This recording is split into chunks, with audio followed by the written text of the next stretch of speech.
ঈদ সামনে রেখে শেষ মুহূর্তের ঝালকাঠির সেমাই কারখানাগুলোতে বেড়েছে কাজের ব্যস্ততা। কারখানাগুলোতে চাঁদ রাতের দিন পর্যন্ত চলে সেমাই তৈরি কাজ। হাতে তৈরি এসব সেমাই মানসম্মত ও খেতে সুস্বাদু হওয়ায় বাজারেও রয়েছে ব্যাপক চাহিদা। মোহাম্মদ রুহুল আমিন রুবেলের প্রতিবেদনে জানাচ্ছেন আফরিন পপি।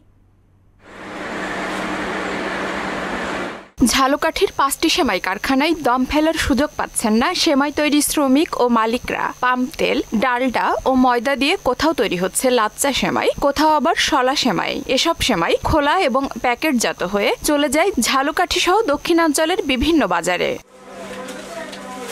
প্রতিদিন এক একটি কারখানায় 1000 কেজি সেমাই তৈরি করা হয়। রমজান মাসে ঝালকাঠির 5টি সেমাই কারখানায় প্রায় অর্ধ কোটি টাকার 15,000 মেট্রিক টন সেমাই হাতে তৈরি করা হয়।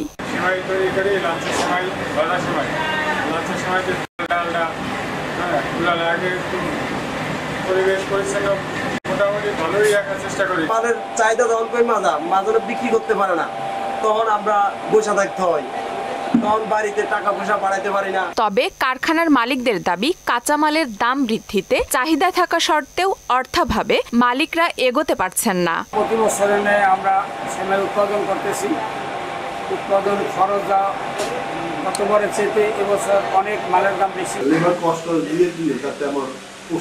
সেমাইয়ের গুণগত মান ঠিক রাখতে নিয়মিত ভ্রাম্যমাণ আদালত পরিচালনার কথা বললেন ভোক্তা অধিকার সংরক্ষণ অধিদপ্তরের সহকারী পরিচালক। কারখানায় আমরা যাব এবং গিয়ে তাদের খাদ্য উৎপাদন এবং তাদের সংরক্ষণের পরিবেশ আমরা দেখব। পরিবেশে সেখানে যদি কোনো ধরনের পরিবেশের ব্যাপারে যদি কোনো অপরিচ্ছন্ন কোনো বিষয় আমাদের নজরে আসে, তাহলে সেটি অবশ্যই আমরা আইনের আওতায় নিয়ে আসবো। সেমাই কারখানার সঙ্গে জড়িত মিল মালিক সহ ক্ষুদ্র ব্যবসায়ীরা চাইলে বিসিকের পক্ষ থেকে তাদের ঋণ দেওয়া যাবে। এই শিল্পের মালিকরা যদি বিসিকের নিকট আর্থিক এবং কারিগরি সহায়তা চায়, তাহলে বিসিকের পক্ষ থেকে তাদেরকে আর্থিকভাবে সহায়তা করা হবে।